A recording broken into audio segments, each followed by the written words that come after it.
ঢাকার মধ্যে one of my favourite place is Shahabuddin park. Hello, this is Mohsina Pushpa, আর আজকে আপনাদের সাথে আমি শেয়ার করব how I spend my me time. Shahabuddin পার্কের নর্থ এন্ডের কফের কথা বাদই দিলাম, তাছাড়াও আরও অনেক অ্যাক্টিভিটিস থাকার পরেও এই ছোট্ট টি স্টলটি আমার সবচাইতে বেশি পছন্দের। এখানের এক কাপ চা আপনার মন ভালো করে দিতে যথেষ্ট।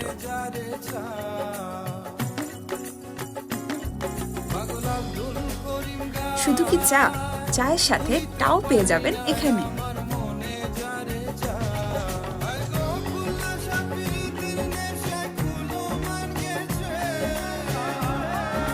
একা একা অনেক কিছু ভাবতে ভাবতে ফিল্মিং করতে করতে কখন যে সময় শেষ হয়ে গেল বুঝতেই পারলাম না। আর এখানে চা ধরতে যেয়ে হাত পেরে বসে থাকা আমি। মন খারাপের বিকেলে সুন্দর এই অ্যাম্বিয়েন্সে থাকলে মন তো ভালো হবেই। সবাই ভালো থাকবেন, টাটা।